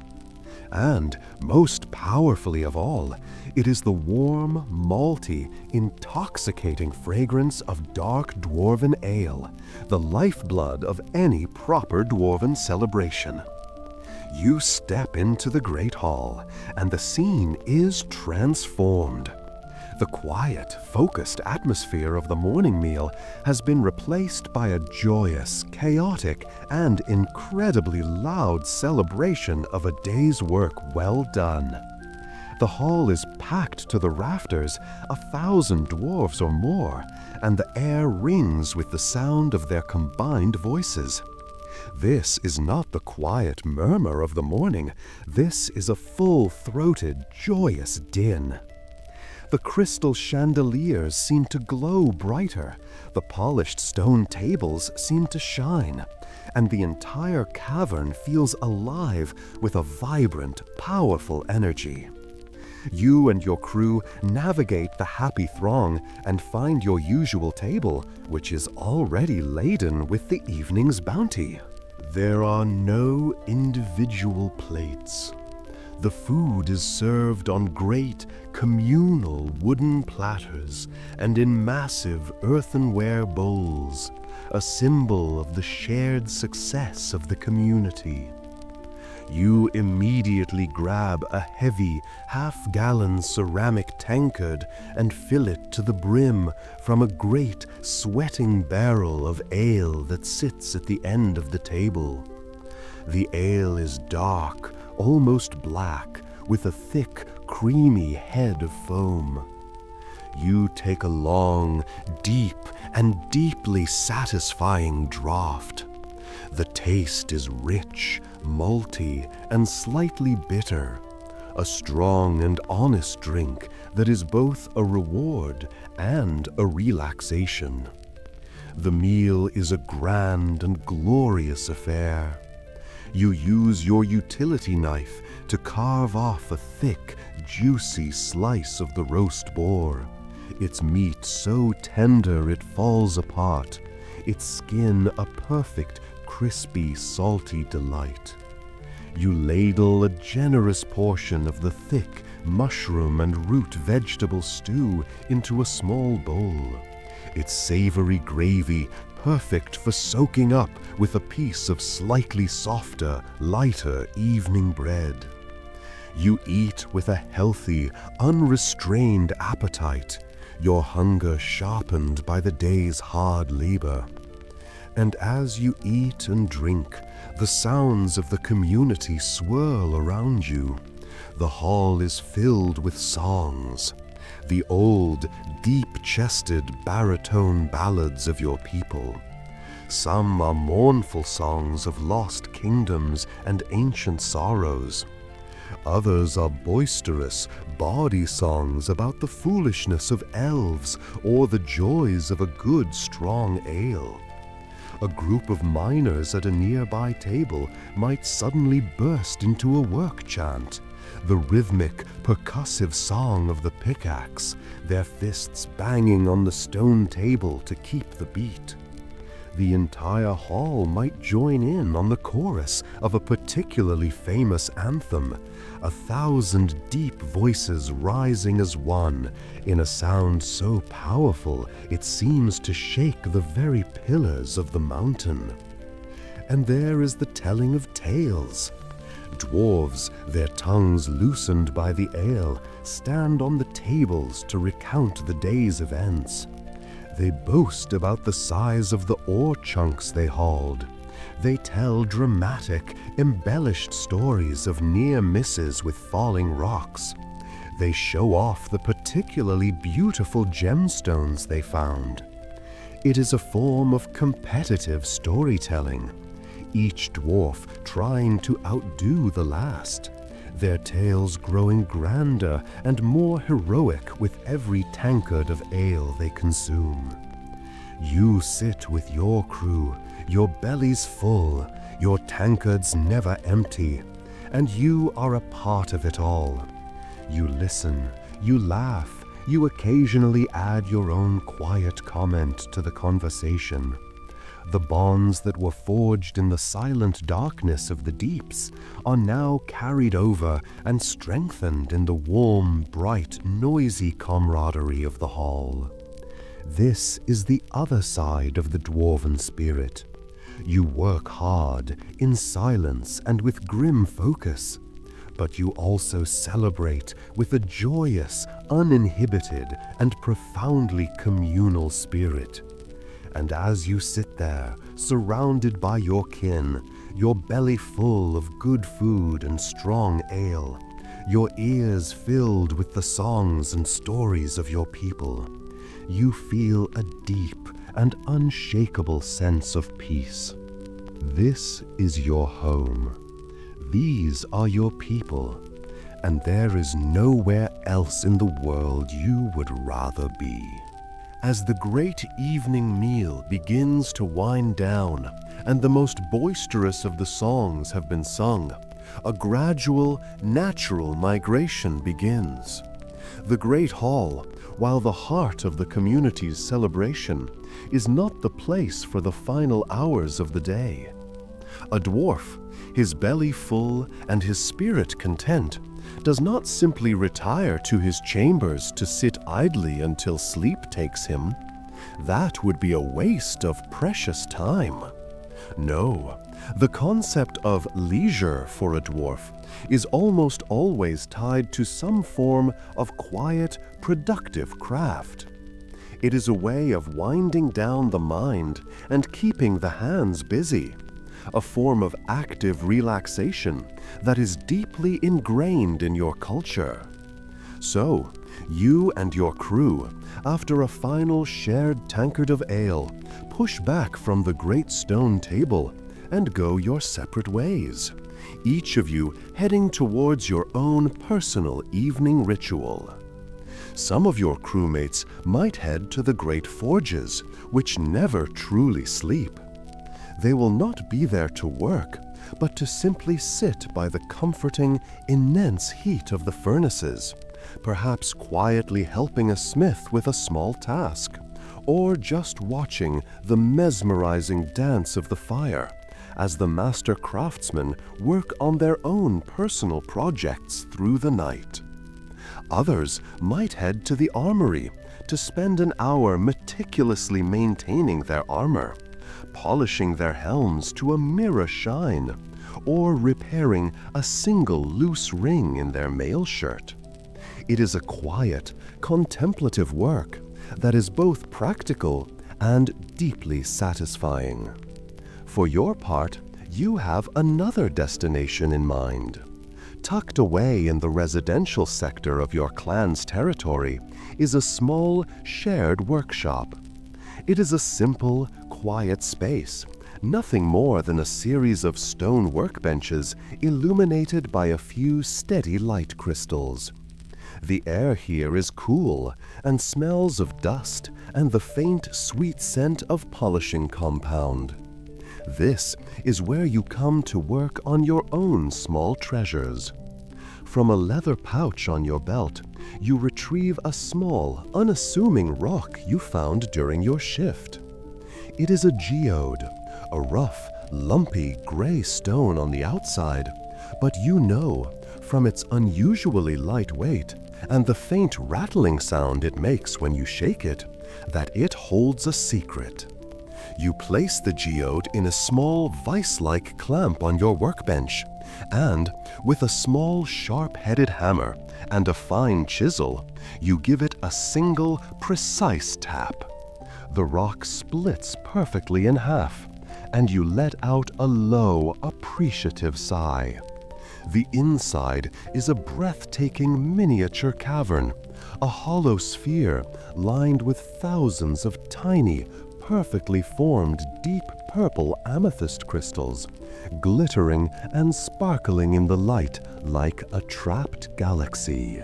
You spend the next hour in a state of deep, focused calm. You are not a jeweler by trade, but every dwarf has a basic understanding of gemcraft, an innate appreciation for the hidden beauty of the stone. You take a series of small, fine-tooled files and begin to gently work on the geode, cleaning away the last of the rough exterior, shaping the broken edges until they are smooth and clean. Then you take a soft leather cloth and a pot of fine abrasive paste, and you begin to polish. The work is slow, repetitive, and deeply meditative. Your large, strong miner's hands, so used to the brute force of a pickaxe, become instruments of incredible delicacy and precision. You lose all track of time, your entire world shrinking to the feel of the cloth on the stone and the sight of the amethyst crystals beginning to glow with a deeper, more vibrant luster. You are not doing this for money or for fame. You are doing it for the simple, profound satisfaction of the craft itself, for the joy of taking something raw and chaotic from the earth and transforming it into a thing of ordered, focused beauty. While you are engrossed in your solitary craft, other dwarves are seeking a more communal form of relaxation. In the main common room of your clan's hall, a different kind of ritual is unfolding. The room is large, filled with comfortable stone chairs and low tables, the air warm and still.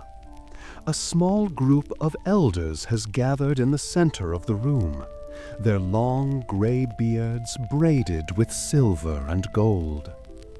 And they have begun to sing. This is not the boisterous, ale-fueled singing of the Great Hall. This is something else entirely. It is the deep chant, a form of music that has no words. It is a complex, multi-layered harmony of deep, resonant humming, a sound that seems to emanate from the very chest of the mountains. Each elder hums a different note, a different vibration, and the notes intertwine to create a rich, powerful, and incredibly soothing drone. The song tells a story, but not with words. It tells the story of the forging of the great gates of the city, the low, powerful notes representing the striking of the hammers, the higher, sustained notes representing the cooling of the metal. It tells the story of the discovery of a great mithril vein, the interwoven melodies mimicking the path of the silver lode as it snakes through the dark stone. To listen to the deep chant is to feel the history of your people in your very bones. The sound fills the common room, a palpable physical presence. The vibrations seem to sink into the stone walls, into the chairs, into the bodies of the dwarfs who have gathered to listen, creating a shared meditative experience. It is a soothing, resonant sound that quiets the mind and settles the spirit. It is the perfect end to a long, hard day, a final, gentle reminder of your connection to your history, your community, and the deep, enduring stone that is your home.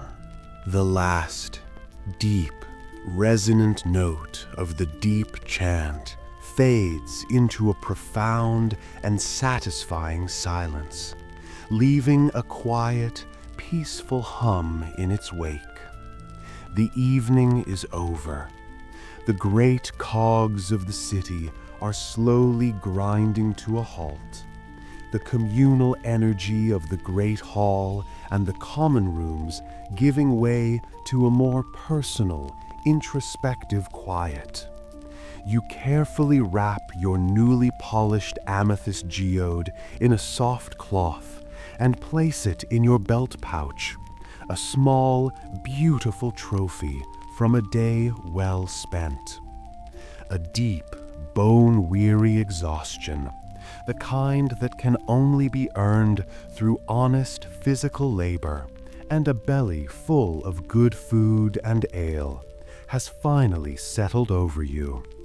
It is not an unpleasant feeling. It is a feeling of completion, of a cycle brought to its natural and proper end. It is time for sleep.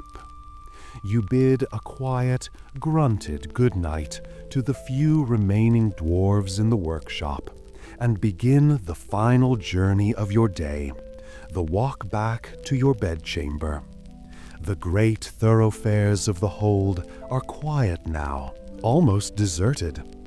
The thousands of light crystals that burned so brightly now seem to have dimmed, or perhaps it is just your own weary eyes. Your footsteps, which were lost in the cacophony of the evening, now echo softly in the vast, empty corridors. The only other sound is the distant, rhythmic clang of a single, dedicated blacksmith's hammer, a lone percussionist in the sleeping city. As you walk, you pass once more beneath the stony, patriarchal gaze of the great carved pillars. In the quiet of the night, they seem different, more watchful, more serene. They are the eternal guardians of your slumber, the silent sentinels who will stand watch over you as you rest. You run your hand one last time along the carved reliefs on the wall, a final tactile connection to the long, unbroken story of your people. It is a quiet, unconscious gesture, a way of tucking yourself into the great stone bed of your history. Finally, you reach the small, unassuming archway that leads to your own private chamber. You step inside, leaving the vast, echoing silence of the public halls for the small, intimate silence of your personal space. The air in your room is cool and still, exactly as you left it. There is a profound sense of peace here, a feeling of absolute and total sanctuary. You undress, your movements slow and deliberate, your body a single unified ache. You fold your clean tunic and trousers and place them on a stone shelf, ready for the next day. And then, with a deep, weary sigh that seems to carry all the accumulated weight of your labor, you slide under the heavy, piled furs of your stone bed.